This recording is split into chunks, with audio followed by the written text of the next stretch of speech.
Some enemies hide in plain sight. They burrow beneath your skin, nest in your bones, wait decades before striking. They turn your own body into a battlefield you can't escape. 8 weeks ago, a 72-year-old man celebrated his 46th wedding anniversary. Tonight, he's strapped to a gurney in the emergency room, screaming as something pushes through his skin. It started with an itch, just a whisper of discomfort on his lower back. The kind of thing you ignore, scratch absent-mindedly, blame on dry winter air. But this itch didn't fade. It burrowed deeper, spreading like poison through his sleep, his sanity, his marriage. When his wife finally looked, really looked, under a magnifying glass, she screamed, dark fibers emerging from inflamed flesh, moving. This is the story of a man who thought he'd escaped war 54 years ago. He was wrong. The war was inside him all along, waiting. Leave a like and share your thoughts in the comments along with the city you're watching. From now, let's continue with the story. Frank Mitchell had survived 72 years by keeping his head down and his mouth shut. That's what men of his generation did. You went to work, came home, loved your family, and didn't complain. For 30 years, he'd assembled transmissions at the Ford plant in Dearborn. Good union job, steady paycheck, enough to buy a modest ranch house in the suburbs, raise a daughter, and retire with dignity. His wife Dorothy knew him better than anyone, or thought she did. 70 years old, soft around the edges in all the ways that mattered, she'd been Frank's anchor since they married in 1978. She was the high school sweetheart who'd waited for him to come home from Vietnam, who'd nursed him through nightmares he refused to discuss, who'd learned to read his silences like other women read love letters. Their house smelled of coffee and cornbread. Every Sunday, Dorothy baked the same recipe her mother had taught her.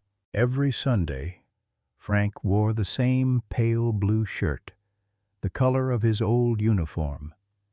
Routines were sacred. Routines kept the chaos at bay. On Wednesday nights, Frank went to the VFW hall, where men like him gathered to drink weak coffee and watch baseball games with the sound turned low. Nobody talked about the war. That was the unspoken rule. You showed up, you sat together, and the silence said everything that needed saying. Frank had a scar on his lower back, a puckered ridge of flesh he'd carried since 1970. Shrapnel, he'd tell anyone who asked, though nobody asked anymore. Doc said it wasn't worth the surgery. He never mentioned that the same piece of metal had been there for 54 years, slowly working its way toward the surface like a splinter the body couldn't quite expel.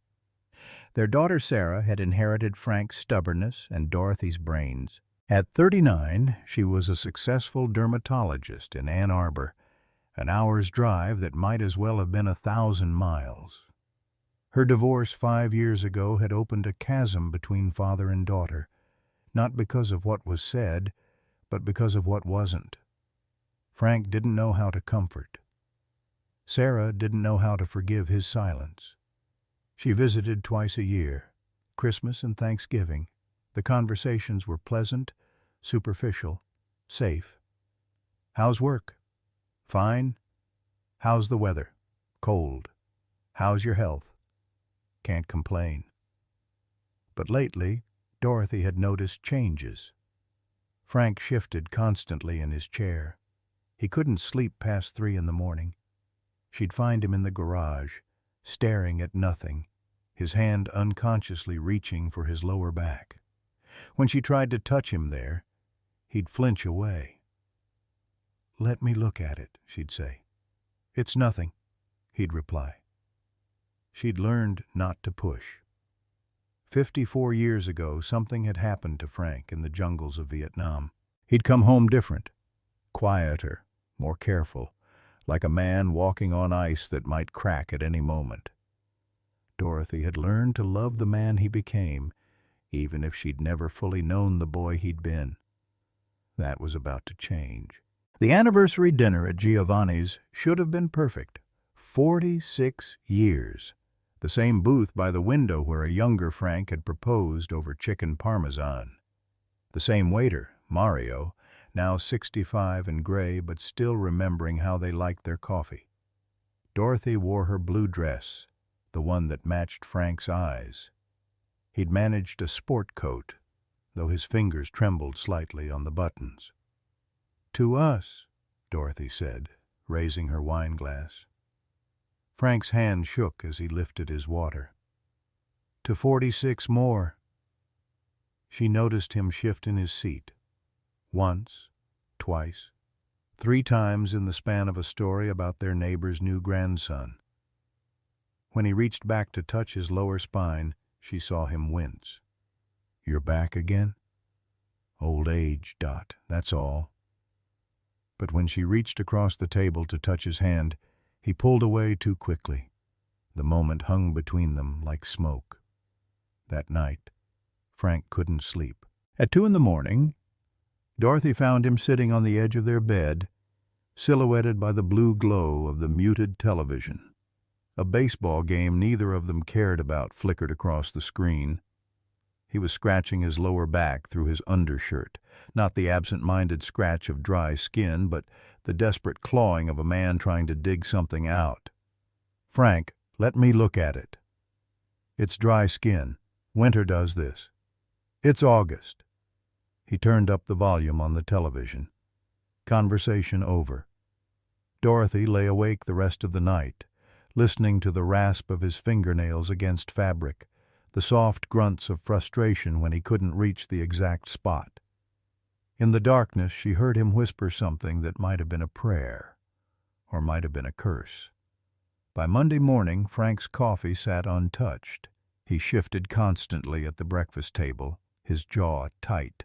At the Ford Retirees' Breakfast, a weekly tradition with men who'd worked the line alongside him for 3 decades, his friend Bobby noticed. "You okay, Frank? You keep moving like you got ants in your pants." "Mattress is shot. Dot wants a new one." Bobby had known Frank for 40 years. He knew a lie when he heard one. Tuesday night at the VFW Hall, Tommy Brennan watched Frank from across the room. Tommy was 72, same as Frank. They'd served together in Vietnam, though neither of them talked about it.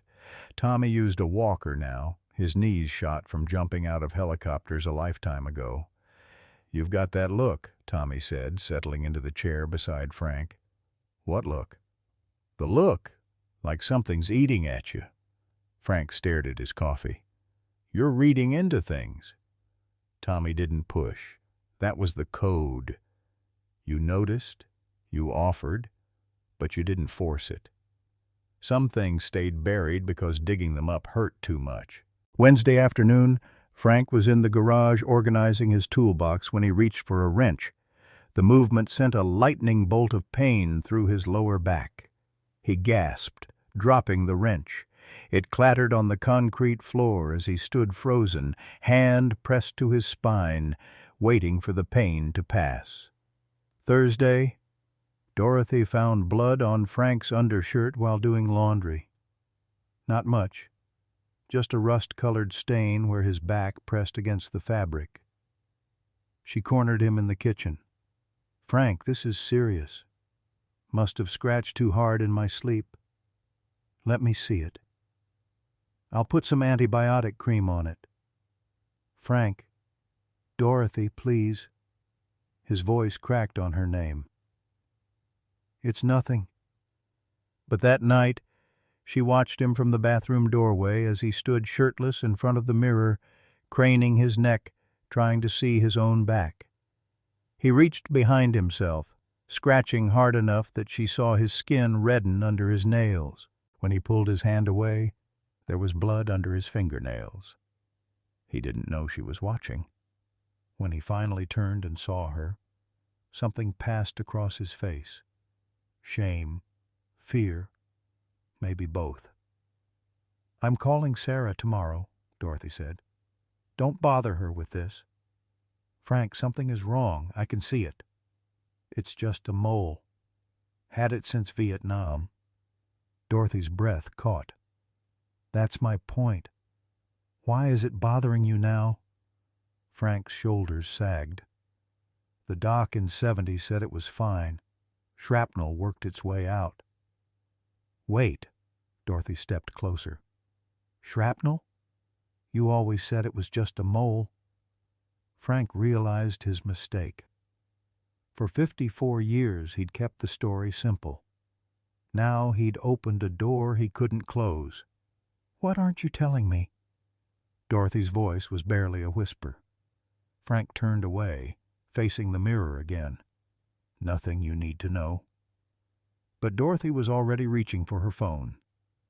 Saturday morning she called Sarah. Their daughter was between patients, distracted, professional. "Mom, you know how Dad is. He won't listen to me." "Sarah, I'm scared." The line went quiet. Dorothy couldn't remember the last time she'd admitted fear out loud. Neither could Sarah. "I can come Sunday afternoon," Sarah finally said. "Don't tell him I'm coming. He'll just say no." "I know my husband," Dorothy replied. She just wasn't sure she knew him at all anymore. Sarah's silver Honda pulled into the driveway at 2 o'clock Sunday afternoon. Frank was on the porch, arms crossed, jaw set. He'd known she was coming the moment Dorothy started baking cornbread at 7 that morning, his daughter's favorite, a peace offering disguised as hospitality. "You didn't have to drive all this way," Frank said. "Mom's worried." "Your mother worries about everything." Sarah climbed the steps, medical bag in hand. The hug was stiff, brief, the kind of embrace that fulfilled obligation without offering comfort. She'd inherited his height, his straight spine, his inability to show weakness. Looking at her was like looking in a mirror that showed him all the ways he'd failed. Inside, the house smelled of coffee and warm bread. Dorothy had set the table with the good china, as if formality could soften what was coming. They made small talk, the weather, the Tigers' losing streak, construction on I-94. Nobody mentioned why Sarah had really driven an hour on her only day off. Frank reached for his coffee cup. The movement made him wince, just slightly, just enough. Sarah's doctor brain activated like a switch flipping. "Dad, Mom says you've been having back pain." "It's nothing." "Let me be the judge of that." After coffee, Dorothy set down her cup with more force than necessary. "Frank, just let her look." The bathroom light was harsh and clinical. Frank removed his shirt slowly, like a man approaching his own execution. Sarah snapped on latex gloves, the professional distance a shield against the fact that this was her father's skin, her father's pain, her father's secrets. When she saw the lesion, her professional composure faltered. It was roughly the size of a dime, dark as a bruise, with irregular edges that bled into the surrounding skin. The center was raised, slightly oozing where Frank had scratched it raw. Inflammation radiated outward in angry red streaks. But it was the tissue around it that made Sarah's stomach tighten. Old scar tissue, thick and ropey, surrounding the lesion like a wall that had finally been breached.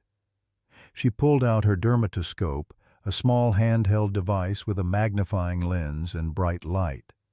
Under magnification, the lesion showed all the warning signs her professors had drilled into her. Asymmetry, irregular borders, color variation, diameter over 6 millimeters. "How long has it looked like this?" Her voice was steady, professional. "Week or so." "No, Dad." "How long have you had it?" "Since Vietnam." "Doc said it was nothing." "Which doctor?" "Base doctor. 1970. Sarah pulled back, looking at him. 54 years ago, and you never had it checked? Frank's jaw tightened. It never bothered me before. Why would you ignore something like this? I've had worse. Dorothy appeared in the doorway, reading Sarah's face with a mother's instinct for bad news. Sarah, what is it? Sarah removed her gloves carefully, buying time to choose her words. Let me put my equipment away. In the kitchen, Sarah laid out her findings with clinical precision, though her hands trembled slightly as she pulled up reference images on her phone. Dad, I need to do a biopsy. It's just a mole. It's not behaving like just a mole. Sarah's professional mask was cracking. I need to rule some things out. Dorothy's voice was barely above a whisper. What are you saying? Sarah took a breath. Medical school had taught her how to deliver bad news. Be direct, be honest, don't give false hope. But they'd never taught her how to tell her own father he might be dying. I'm concerned about melanoma. Skin cancer. The words landed like stones in still water, ripples spreading outward. Frank's hands flattened on the table as if he needed to feel something solid. Dorothy reached for him. For once, he let her take his hand. Sarah pulled up a diagram on her phone. There's a checklist we use: A, B, C, D, E, asymmetry, border irregularity, color variation, diameter over 6 millimeters, evolution over time. She pointed to each feature on the image, then looked at her father. This checks multiple boxes. What does that mean? Dorothy asked. It means we need a tissue sample, a biopsy. Without it, I can't know for certain what we're dealing with. And if it is, Frank's voice was rough, if it is this melanoma, then we stage it, see if it's spread, surgery, possibly chemotherapy or immunotherapy, depending on how deep it goes. Sarah paused. But Dad, you said you've had this since Vietnam. If it's been there that long and only now causing problems, what? It's unusual. Melanomas typically don't lie dormant for decades. Sarah pulled up more images on her phone, comparing. The scarring around it. You said shrapnel? That's what the doc told me. Is there still metal in there? Frank went very still. He said a small piece, not worth the surgery risk. Sarah exchanged a glance with her mother. Dad, that changes things. Foreign bodies can cause chronic inflammation, tissue changes. This might not be just melanoma. It could be. Could be what? Dorothy's grip on Frank's hand tightened. I don't know yet. That's why we need the biopsy. Frank stared at his coffee, gone cold. He'd survived mortar fire and ambushes. He'd lived through watching better men than him die in mud and blood. He'd carried the weight of impossible choices for 54 years. And now his own body was the battlefield. When? He asked quietly. Wednesday. My office. I'll make time between patients. Will it hurt? Sarah almost smiled at the question. Her father, who'd been shot and never complained, worried about a small needle. Local anesthetic. You won't feel much. Wednesday came faster than any of them wanted. Frank drove himself to Sarah's office, refusing Dorothy's offer to accompany him. Some things a man had to face alone. The medical complex was all glass and steel, too bright, too clean. The waiting room full of people with skin problems that would turn out to be nothing. Frank's would not be nothing. The biopsy was quick. A circular punch through the skin, 4 millimeters of tissue removed for analysis. Frank didn't flinch when the blade cut, though he watched Sarah's face the entire time. Saw the tiny tremor in her hands as she placed the sample in the specimen jar. Saw her bite her lower lip. a tell she'd had since childhood, when she was trying not to cry. "Results in 5 to 7 days, she said, bandaging the site. "Try not to scratch it." Frank paused at the door. "How bad do you think it is?" "Dad, let's wait for results." "That bad?" Walking to his car, Frank pulled out his phone. He should call Dorothy, tell her it went fine. Instead, he stared at the screen, at his own reflection in the black glass, and saw a stranger looking back.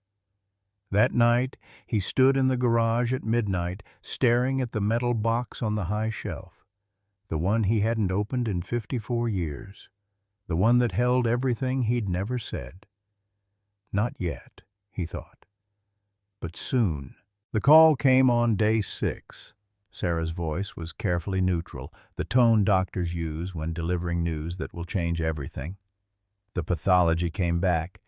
"It's melanoma." Dorothy's hand flew to her mouth. Frank sat motionless in his recliner, the phone pressed to his ear, listening as his daughter explained staging, depth of invasion, mitotic rates. Medical words that meant his body had turned against him. "I've scheduled you with oncology, Monday, University of Michigan Cancer Center. This is urgent, Dad." "Okay." His voice was steady. Steady, like it had been when the lieutenant told them to move out, when the bullets started flying, when he'd had to choose. "What's next?" "We fight it." But Frank had been fighting for 54 years, and he was tired. Monday morning arrived wrapped in the kind of autumn cold that settles in your bones. The University of Michigan Cancer Center was all glass and modern efficiency, a stark contrast to the ramshackle VA hospital where Frank had received his discharge physical in 1970. Dorothy filled out forms while Frank's hands shook too badly to hold the pen. Sarah met them in the waiting room, having taken the day off, something she never did.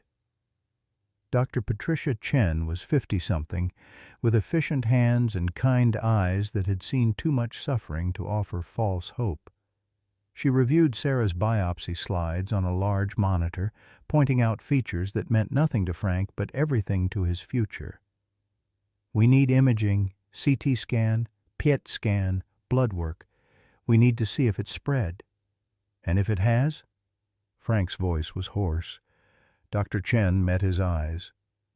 "Let's take this one step at a time, Mr. Mitchell. The scans took hours. Lie still, hold your breath, don't move." Machines whirred and clicked around him like mechanical predators.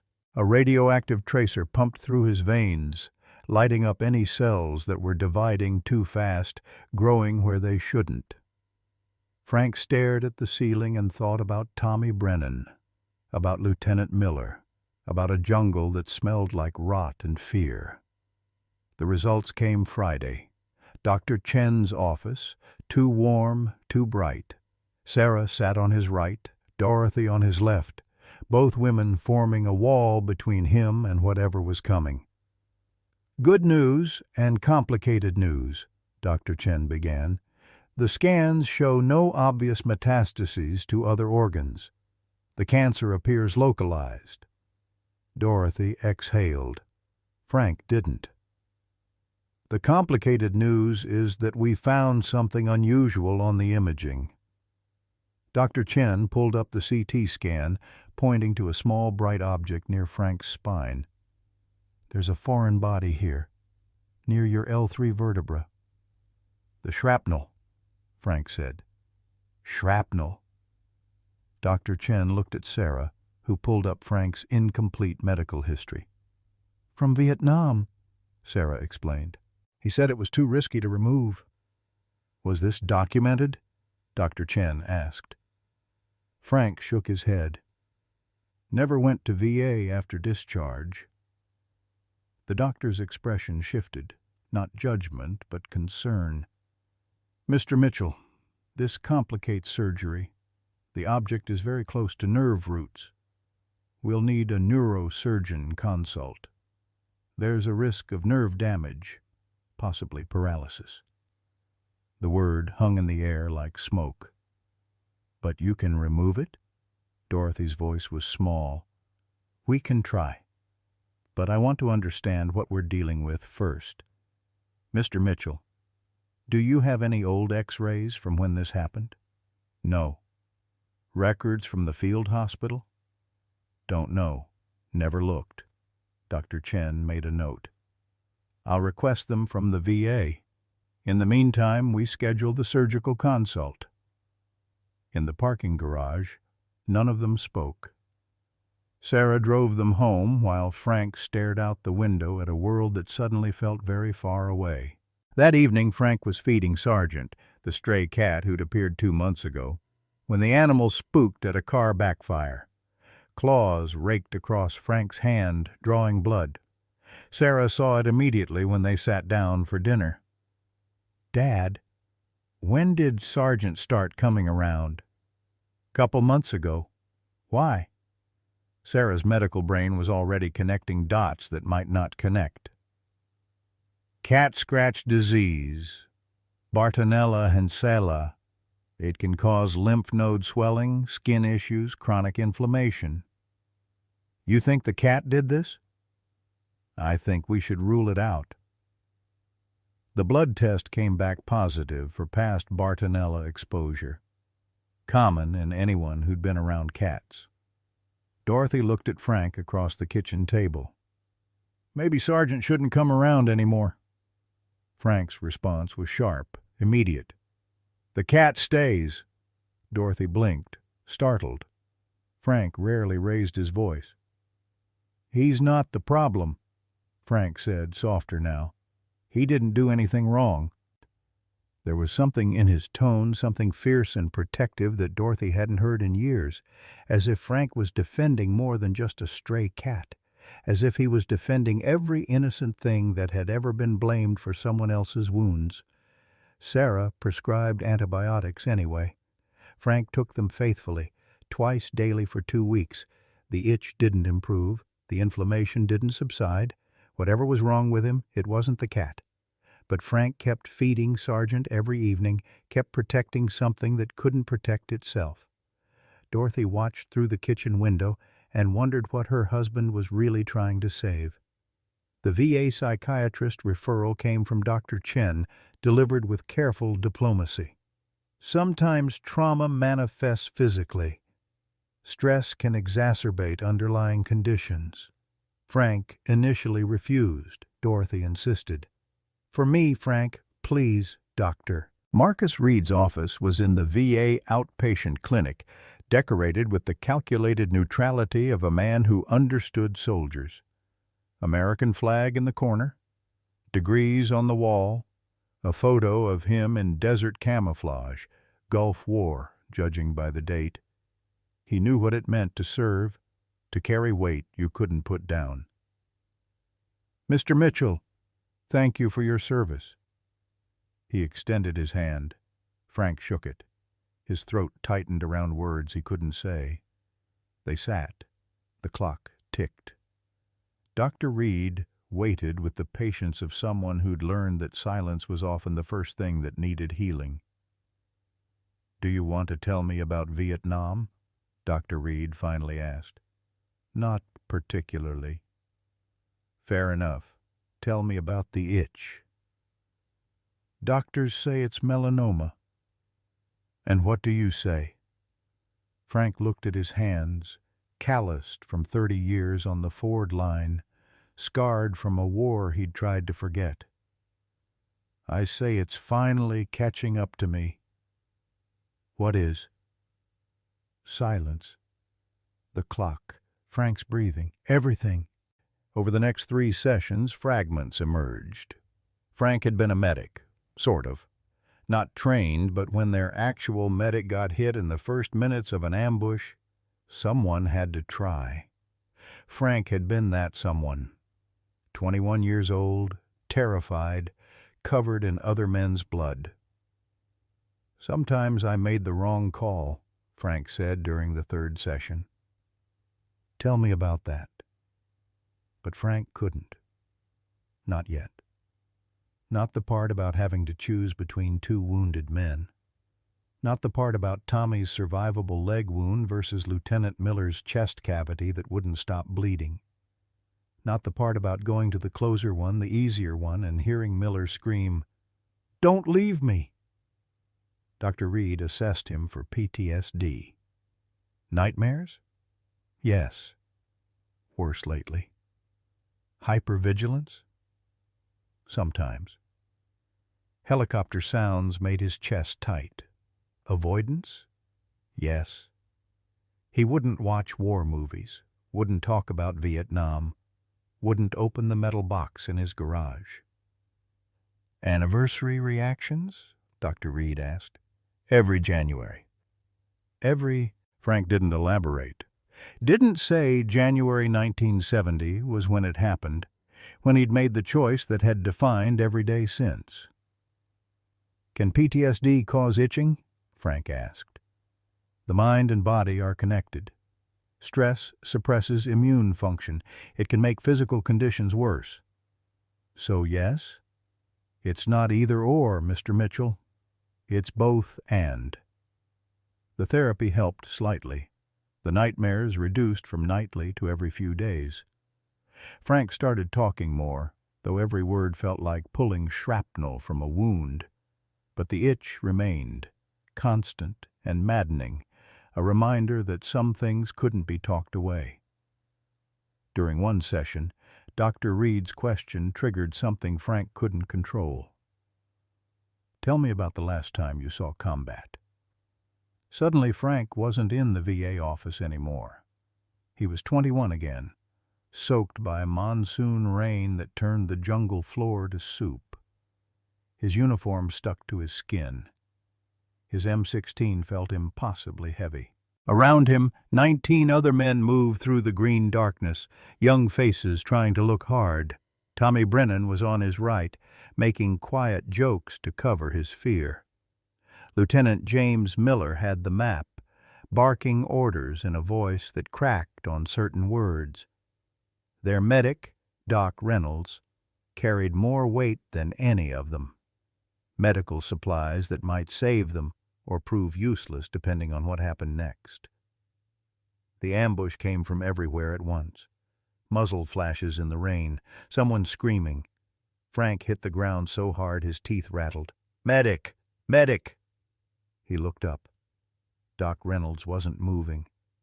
Would never move again. 2 men were down. Tommy on the right, visible, maybe 20 feet away. He was screaming, clutching his leg. Survivable. Miller on the left, farther away, more exposed. Chest wound, blood mixing with rain. Frank wasn't a medic. He was a regular infantry grunt who'd completed exactly 1 first aid class. But Doc was dead, and someone had to try. He crawled toward Tommy, closer, less exposed. The tactical choice. Miller was screaming, "Help me! Don't leave me!" But Frank kept crawling toward Tommy because Tommy he could reach, Tommy he could save. He got Tommy behind cover, applied a tourniquet with shaking hands while bullets sparked off rocks around them. Then he went back for Miller. Halfway across that open space, fire erupted from the tree line. Frank felt something punch through his lower back. No pain, just impact. His leg stopped working. He fell. Someone dragged him back. He never saw who. Woke up in a field hospital, IV in his arm. Tommy in the next cot, looking pale but alive. "Lieutenant didn't make it," a nurse told him. "I'm sorry." Those words had echoed for 54 years. "Mr. Mitchell?" Dr. Reed's voice pulled him back to the present. "You're in my office. You're safe." Frank was gasping. His shirt was soaked with sweat. "You made a triage decision," Dr. Reed said gently. "I made the wrong decision. You were 21, untrained, under fire. I chose the easy one. You chose the survivable one." "Same thing," Frank said. "Is it?" Frank didn't answer. Because maybe it was. Maybe that was the worst part, knowing he'd chosen survival over valor, proximity over nobility. He'd saved the friend he could reach instead of the officer he should have prioritized. He'd lived with that choice every single day since. "I don't deserve the medals," Frank said quietly. "What medals?" "Purple Heart, Bronze Star. They tried to give them to me. I said no." Dr. Reed leaned forward. "Why?" "Because I left him to die." The sessions continued. Dr. Reed prescribed prazosin for the nightmares. It helped. Frank slept better, or at least slept longer between the dreams, but the guilt remained, solid as the bullet fragment in his back. "Frank, Doctor," Reed said during their 5th session, "has it occurred to you that you might be punishing yourself?" "What do you mean?" "The untreated wound, the cancer you ignored for decades, the therapy you avoided, even this itch, scratching until you bleed." Dr. Reed paused. "What if part of you believes you deserve the pain?" Frank stared at the carpet, said nothing. Because maybe Dr. Reed was right. Maybe Frank had been slowly killing himself for 54 years, one silent year at a time. The surgery was scheduled for Thursday. Frank had 6 days to prepare, 6 days to face the thing he'd been avoiding since 1970, 6 days to decide if he wanted to live. Monday evening, Sarah tried to talk to him about advance directives, about what he wanted if things went wrong. Frank stood up from the dinner table and walked out. Dorothy found him on the porch with Sargent, the cat purring in his lap. "You stick around, okay?" Frank murmured to the animal. "Somebody's got to feed you." Dorothy sat beside him. They didn't speak for a long time. The sun set over suburban Detroit, painting the sky in colors that reminded Frank of tracer rounds. "I'm scared, Frank." "Me too." It was the first time he'd admitted it out loud. "Whatever happens, we face it together," Dorothy said. Frank turned to her. "Dot, if I don't make it, stop." "There's a box. In the basement. Behind the water heater." "Frank, promise me you'll give it to Sarah. She'll understand." "You're going to be fine. Promise me." Dorothy took his hand. "I promise." That night at 3 a.m, Frank went down to the basement. The metal box sat on a high shelf, covered in dust. He didn't open it, just touched it, feeling the cold metal under his fingertips. Inside were his dog tags, the medals he'd refused, letters from Tommy's wife thanking him, a photograph he couldn't bear to look at. "Not yet," he whispered to the box, to himself, to the ghost of Lieutenant Miller. "Not yet." He climbed back upstairs. Dorothy was awake, had heard him go down. She pretended to be asleep as he slipped back into bed. In the darkness, she found his hand and held it. Neither of them slept. Both of them pretended they did. Some lies were kinder than the truth. Thursday morning arrived too quickly. The alarm went off at 5:30, though neither Frank nor Dorothy had slept. They'd spent the night holding hands in the darkness, listening to each other breathe, memorizing the sound in case there wouldn't be another chance. The University of Michigan Hospital loomed against the pre-dawn sky, all glass and steel and fluorescent promise. Frank changed into a hospital gown that tied in the back, exposing the very thing they were about to cut open. Dorothy folded his clothes with careful precision, as if the neat creases could somehow control the chaos of what was coming. Sarah arrived still wearing yesterday's makeup, having driven in at 4 a.m. She'd switched from doctor to daughter the moment she walked through the door, her professional mask cracking around the edges.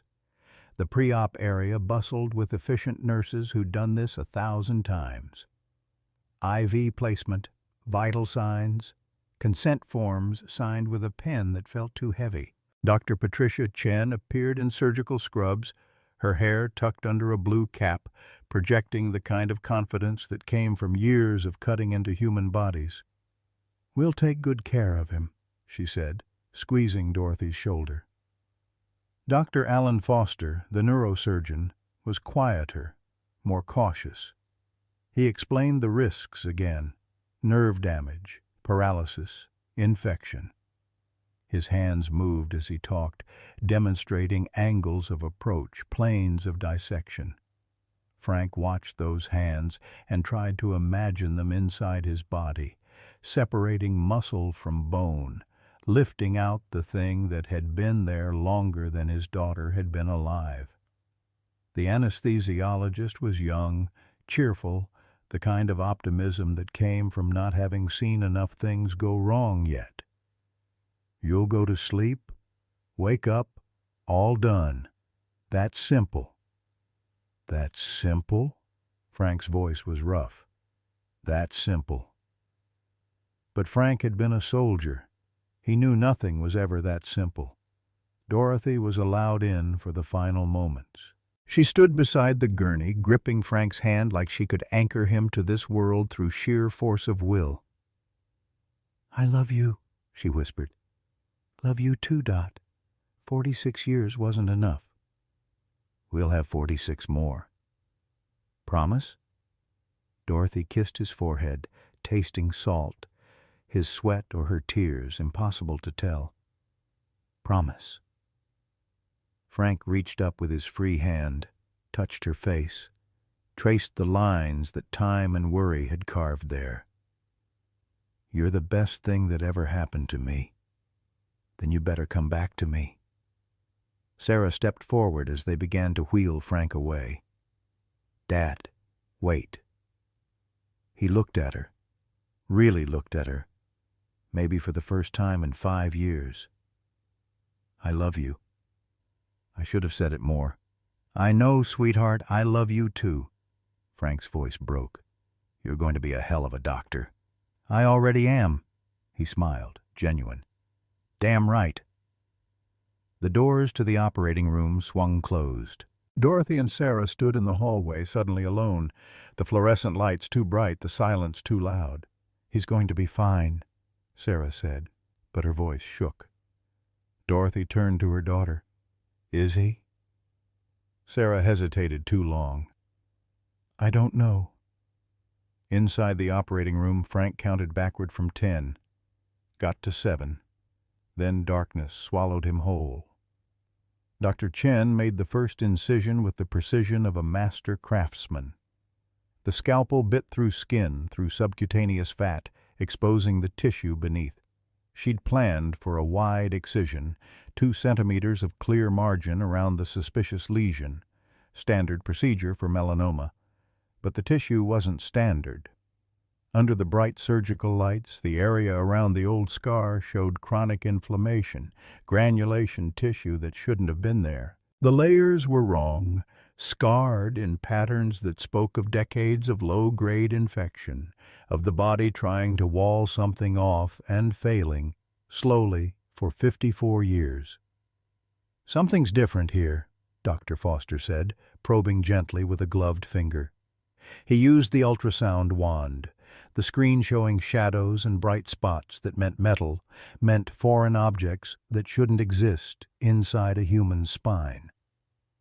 "There's definitely something there, about 5 centimeters deeper than the X-ray suggested."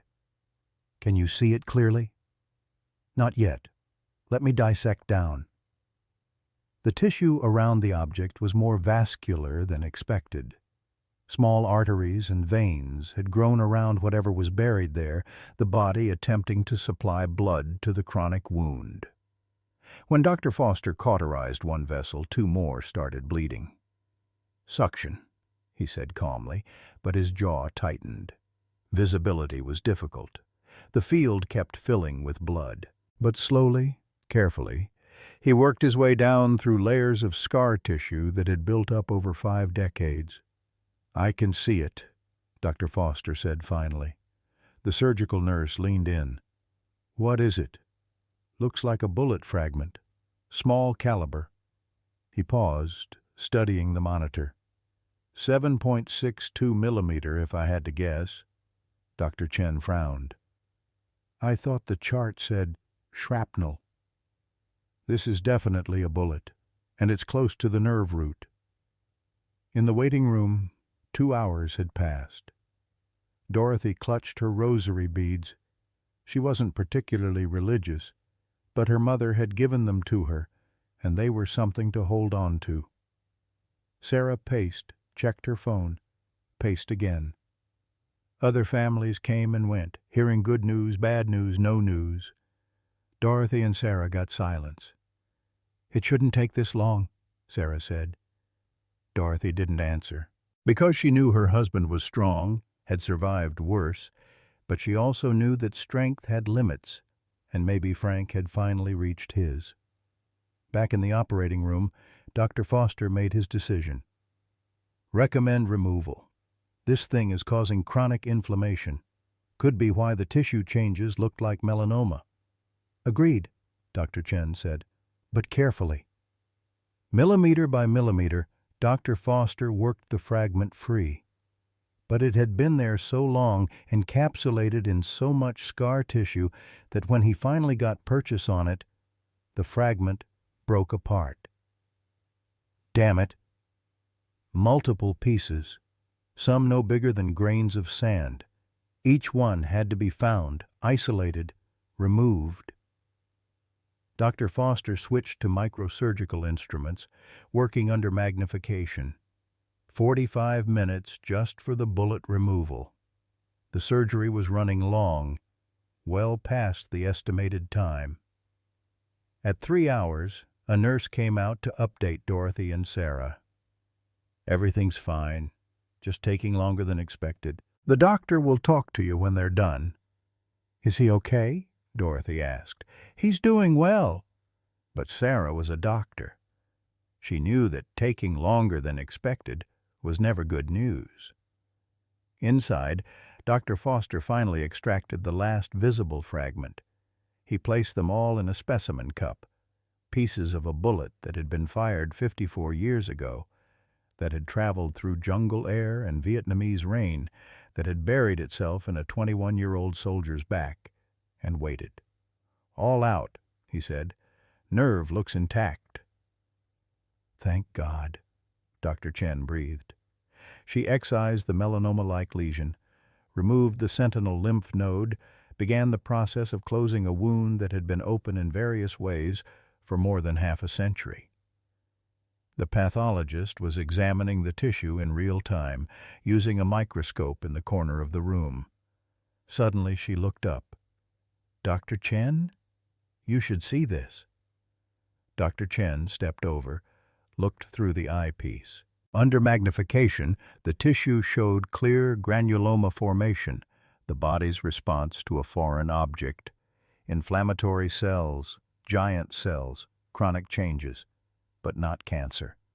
Not the abnormal cellular architecture of melanoma. "This doesn't look like melanoma," the pathologist said carefully. "Are you certain?" "Won't know for absolute certain until permanent sections, but this looks like chronic foreign body reaction." Dr. Chen turned to Dr. Foster. "So the bullet was causing all this?"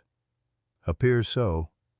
54 years of inflammation finally broke through to the surface." They continued closing. The surgery was nearly done. And then Dr. Foster, using the ultrasound one final time to check his work, stopped. "Dr. Chen, look at this." On the screen, deeper in the abdomen, a section of the aorta showed a bulge. Not large, but there. Measured quickly, 4.2 centimeters. "Abdominal aortic aneurysm," Dr. Foster said quietly. "Jesus, if we hadn't been looking, it's approaching surgical threshold. Another few months, maybe a year, and it could rupture." They stared at the screen, at the ticking time bomb they'd found by accident, while looking for cancer that might not even exist. When Dr. Chen finally emerged to talk to Dorothy and Sarah, her scrubs were wrinkled, her face tired but relieved. The surgery went well. Dorothy exhaled, a sound like a prayer answered. "And the cancer?" Sarah asked, still in doctor mode. "That's where it gets interesting." She explained. Preliminary findings suggested not melanoma, but chronic inflammatory reaction to the bullet fragments. The body had been fighting the foreign object for 54 years, finally losing the battle, the inflammation breaking through the skin in a way that mimicked cancer. "So he doesn't have cancer?" Dorothy's voice broke. "Correct. Final pathology will confirm, but I'm confident." Dorothy started crying, relief pouring out in great heaving sobs. "But there's more," Dr. Chen continued. "We found an abdominal aortic aneurysm, not causing symptoms now, but it's large enough to be concerning. If we hadn't operated, if we hadn't found it—" She paused. "Mrs. Mitchell, that aneurysm could have ruptured. Your husband is very lucky." Sarah understood first. "Mom, the bullet saved him. The bullet that almost killed him in Vietnam, that's been hurting him for 54 years. It saved his life. It forced the surgery that found the aneurysm." Dorothy looked at her daughter, at Dr. Chen, trying to understand how something could be both curse and blessing, how pain could lead to salvation. That evening, Frank was moved to the ICU, not because of the surgery itself, but because his temperature had spiked to 102 degrees. The wound culture came back positive for MRSA, methicillin-resistant staph infection, the nightmare of every surgeon. IV antibiotics dripped into his arm. Monitors beeped their mechanical rhythm. Frank drifted in and out of consciousness, sometimes calling for Tommy, sometimes for Lieutenant Miller, sometimes for Dorothy. She sat beside his bed, refusing to leave despite the nurse's gentle suggestions. Sarah brought a pillow and blanket. They slept in shifts, if sleep was what you could call the fitful dozing between monitor alarms. By morning, Frank's fever had climbed to 104 degrees. Day 2. Post-surgery, Frank's fever climbed past 104 degrees. The monitors screamed. His blood pressure dropped. His breathing turned shallow and rapid. Nurses flooded the room, moving with the practiced urgency of people who knew what septic shock looked like.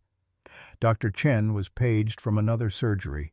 She arrived still in bloodied scrubs, took one look at Frank's vitals, and said the word that made Dorothy's legs buckle. Septic. They transferred him deeper into the ICU, to a room with more monitors, more machines, more ways to measure how close to death a body could drift before falling over the edge. Central line placement, medications to force his blood pressure up artificially. Talk of intubation, putting him on a ventilator because his lungs might give out next. "No," Dorothy whispered. "Please, no." Sarah held her mother. "Mom, if his breathing fails, they'll have to. I don't want him to die on a machine. He's not dying. He's fighting." But Sarah's voice shook when she said it. That afternoon, Frank's blood pressure crashed. The monitors erupted in a cacophony of alarms. Code Blue was called. Dorothy and Sarah were pushed into the hallway as medical personnel rushed past them. Through the partially open door, they could see it all. The organized chaos, the doctor giving orders, the compressions that weren't quite compressions because Frank's heart hadn't stopped yet, but it was close. So close. Dorothy stood with her back against the wall, unable to move, unable to breathe. Sarah was crying, still trying to maintain composure, still trying to be the doctor instead of the daughter whose father might die before they'd said the things that needed saying. They stabilized him. Massive fluid boluses, pressors increased. but Dr. Chen looked grave when she emerged. "The infection is worse than we thought. There's a pocket of abscess. We need to take him back to the OR." "He was just there yesterday," Dorothy said. "I know. But if we don't drain this, the infection will kill him." "How much can he take?" The question came out broken. Dr. Chen didn't answer immediately. That silence told Dorothy everything. The second surgery was faster, more brutal. They reopened the wound, found the abscess, drained thick, purulent material that should never exist inside a human body. They irrigated, flushed, left the wound partially open to heal from the inside out. A vacuum dressing was applied, a device that would slowly pull the wound closed over weeks. When Frank came back to the ICU, he looked smaller somehow, as if the surgery had taken not just infection but substance, the very thing that made him Frank. 3 in the morning. The ICU waiting room was empty except for Dorothy and Sarah. The fluorescent lights hummed. A vending machine glowed in the corner like a sad beacon. Sarah had fallen asleep in a chair, her head at an angle that would leave her neck aching. But Dorothy was awake, had been awake for 60 hours straight, running on fear and caffeine and the kind of stubborn will that had carried her through 46 years with a man who'd never fully let her in. A nurse, Margaret, silver-haired and kind, noticed Dorothy shaking. "Mrs. Mitchell, you okay?" "I can't lose him."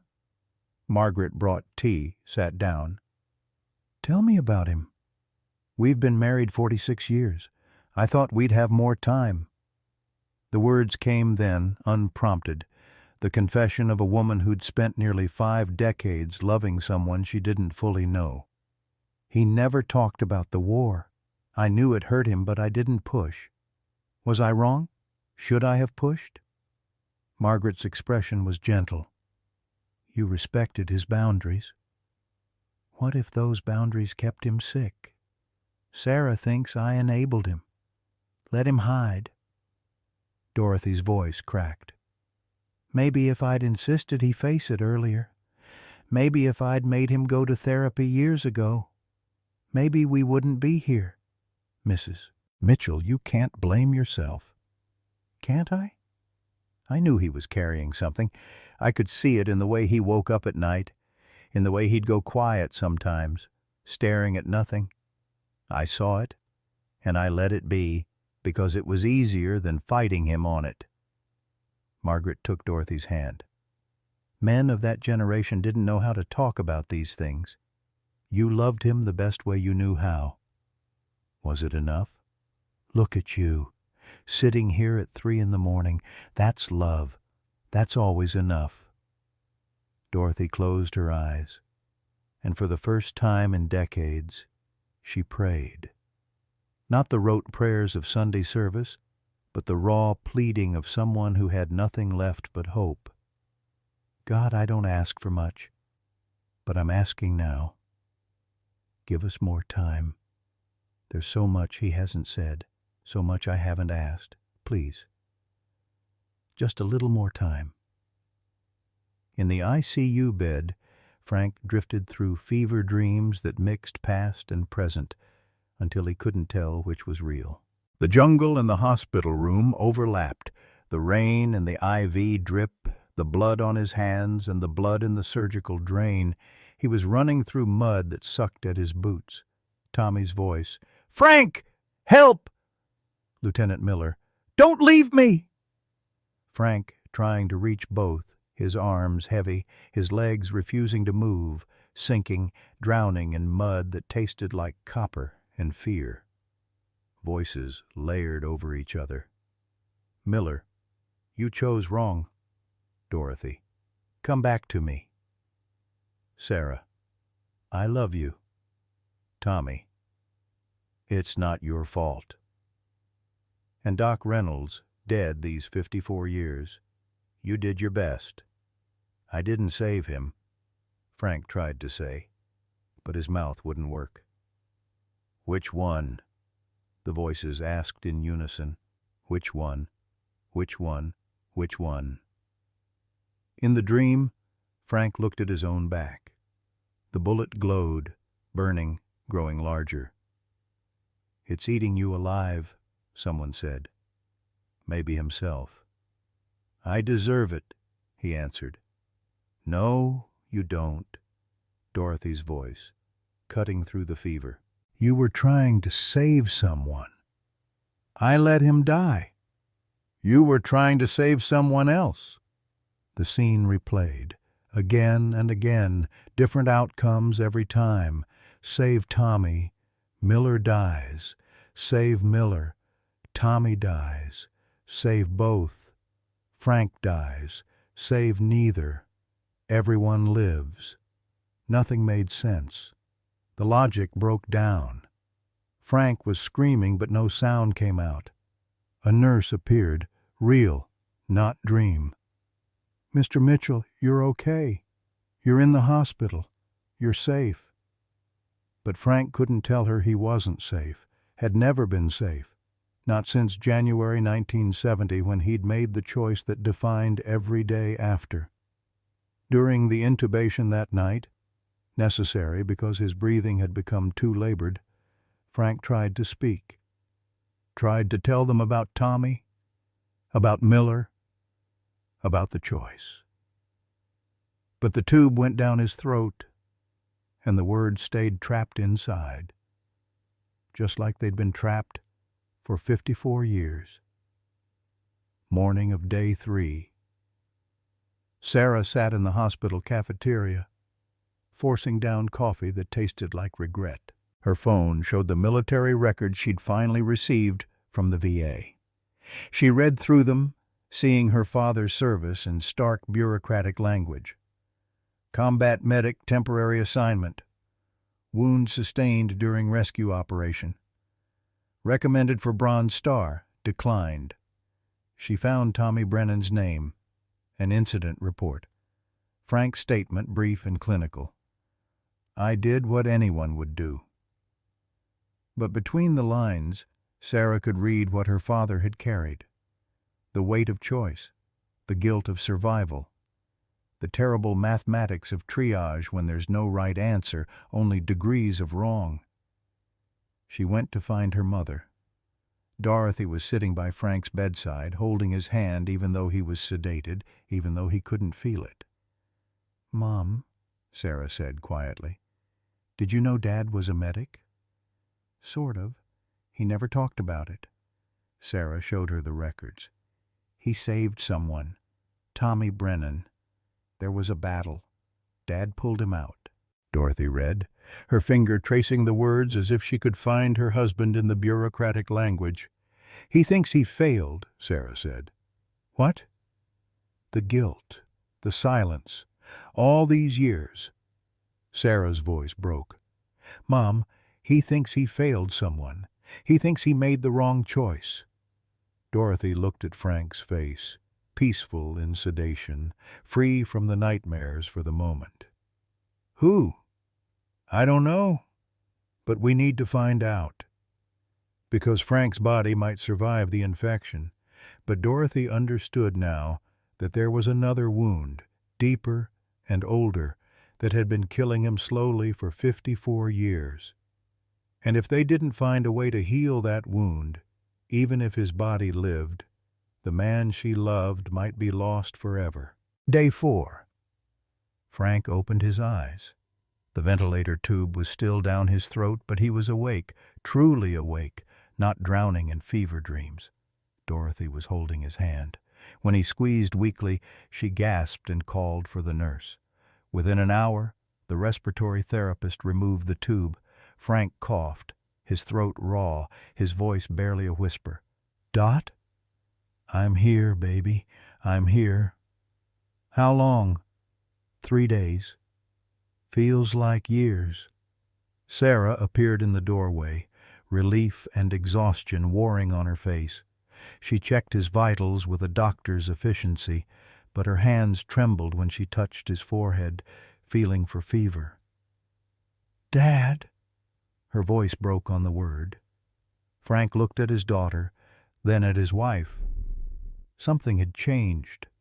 The near death had burned away whatever walls he'd built, left him raw and unable to hide anymore. Did I say anything when I was sedated? You called for Tommy and someone named Miller. Sarah pulled a chair closer. Dad, we need to talk about that. I know. Frank's voice was hoarse. Before I lose my nerve. Dorothy started to protest. He needed rest, needed to heal. But Frank shook his head. No, now. It's been 54 years. That's long enough. So he told them. Everything. The patrol through the jungle, rain turning the ground to mud, the ambush that came from everywhere at once. Doc Reynolds, their medic, hit in the first volley, dead before he hit the ground. 2 men wounded, Tommy Brennan with a leg wound 20 feet to the right, Lieutenant James Miller with a chest wound farther away, more exposed. I wasn't a medic. I'd had 1 first aid class, but someone had to try. Frank's hands twisted the blanket. I went to Tommy first. He was closer. I could reach him without getting killed. I got a tourniquet on him, dragged him back. Then I went for Miller. He paused, breathing hard. Dorothy squeezed his hand. I didn't make it. Got halfway across and took fire. Bullet hit my back. It hit. Legs stopped working. Someone pulled me out. Never knew who. I woke up in the field hospital. Tommy was in the next cot. They told me Miller didn't make it. The words hung in the air, heavy with 54 years of weight. Dad, Sarah said gently, you did triage. You saved who you could save. I chose wrong. How do you know? Because Tommy lived and Miller didn't. Because I picked the easy one, the close one. Because you were 21 and terrified and human, Dorothy finished. Frank, you couldn't have saved them both. I should have tried harder. You would have died too. Frank closed his eyes. Maybe that's what should have happened. Don't say that. Dorothy was crying now. Don't you dare say that. A soft knock on the door interrupted them. A nurse stepped in. Mr. Mitchell has a visitor. Tommy Brennan? Says he's an old friend. Frank went pale. Tommy's here? Says he heard through the VFW grapevine. Should I send him away? No. Frank's voice was barely audible. Let him in. Tommy Brennan came through the door, using a walker, his 72 years worn hard. But his eyes were clear, and when he saw Frank in the hospital bed, something like relief crossed his face. Hey, brother. Frank tried to speak, couldn't. Tears ran down his face instead. Tommy made his way to the bedside. I know, Frank. I've always known. You know? That you saved my life. That you made the right call. But Miller, listen to me. Tommy's voice was firm. After we got back, I talked to the other guys, the ones who were there. He paused. Miller's wound was fatal, Frank. Even if you'd reached him first, he wouldn't have made it. Doc Reynolds, the real medic, couldn't have saved him. Nobody could. Frank stared at him. How do you know? Because I asked. I needed to know if you'd made the wrong choice, if I was alive because someone better should have lived. Tommy pulled out his phone, showed Frank photos. 3 kids. 7 grandkids. 50 years with my Jean, all because you pulled me out. Frank was openly sobbing now. Tommy gripped his shoulder. Thank you, brother. Thank you for choosing me. Another knock. The nurse again, looking uncertain. I'm sorry, but there's another visitor. Says it's important. A Mr. James Miller? The room went silent. Frank's heart monitor spiked. A man in his early 40s entered, carrying a folder. "Mr. Mitchell, I'm James Miller, Jr. My father was Lieutenant James Miller."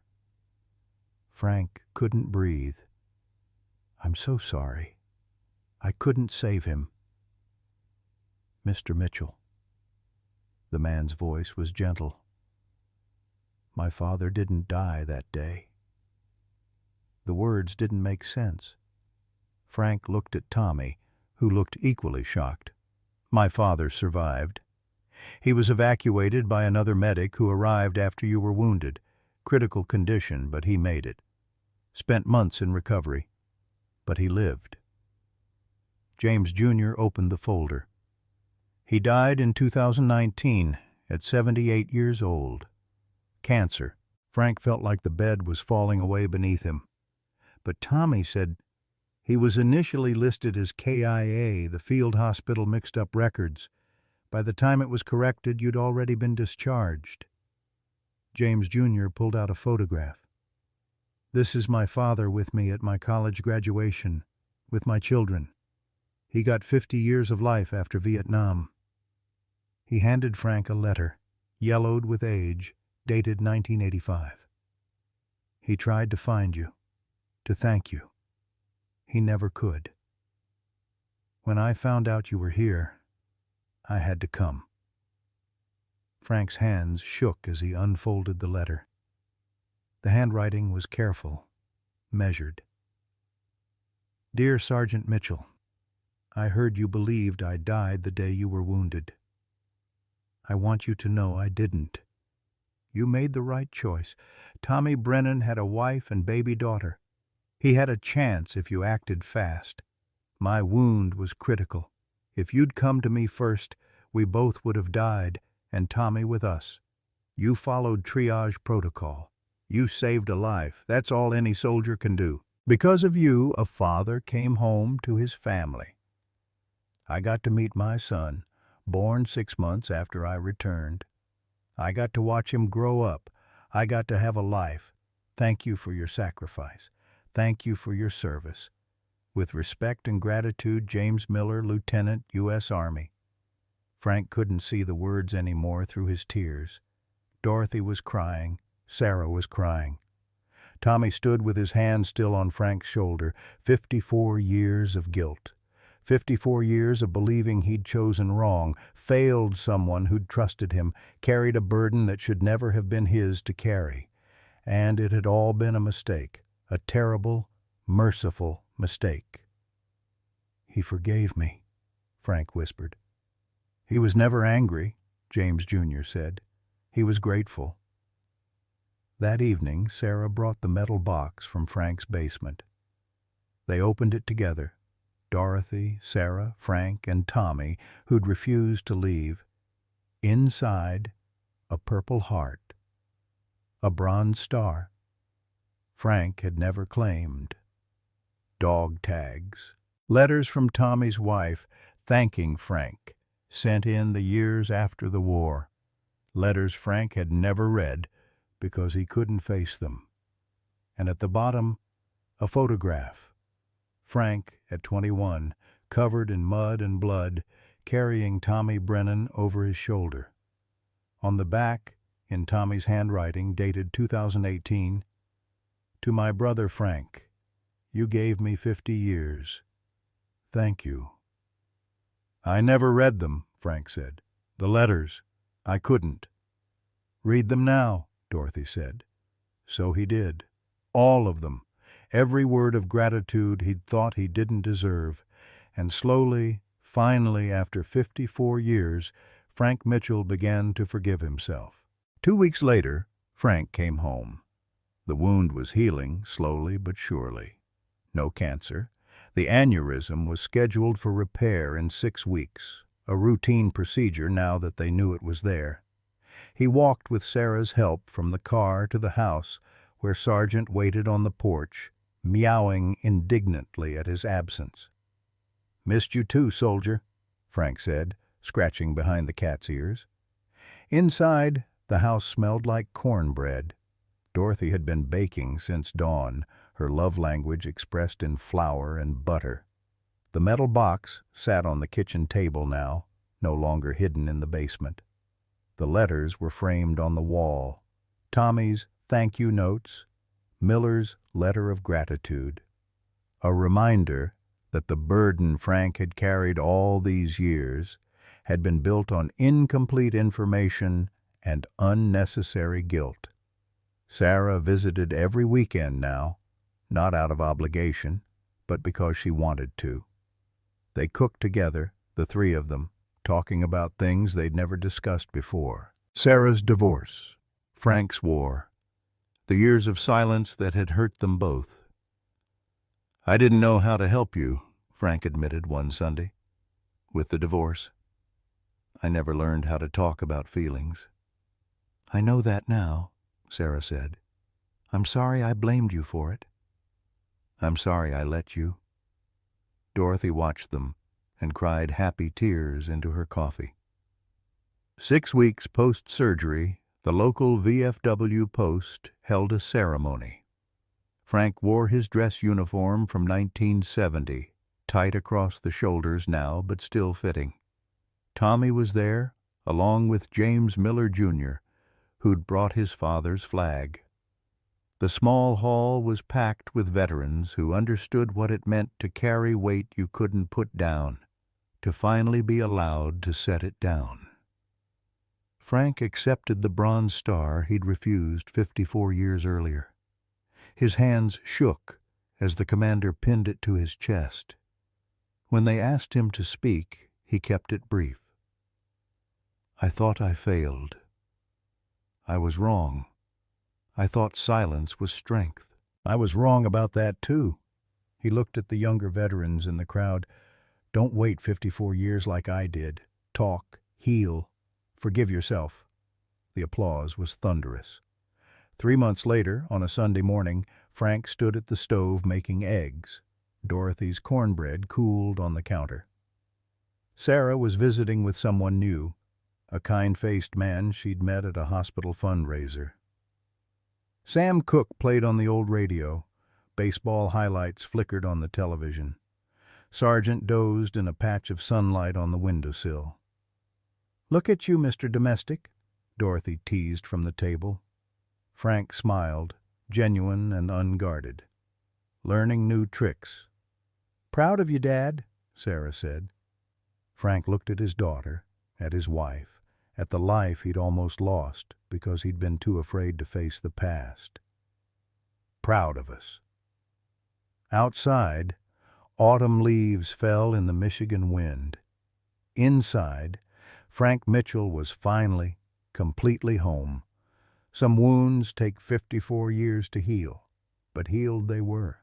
And in the healing, Frank found what he'd been searching for all along. The forgiveness was there waiting. He just had to accept it. Frank's story reminds us that the wounds we hide often hurt us more than the ones we show. For 54 years, he carried guilt that wasn't his to carry, believing that silence was strength, and that some things were better left unsaid. How many of us have done the same? How many burdens do we carry alone, convinced that speaking them aloud would be weakness rather than courage? The truth is, the people who love us can't help heal what they can't see.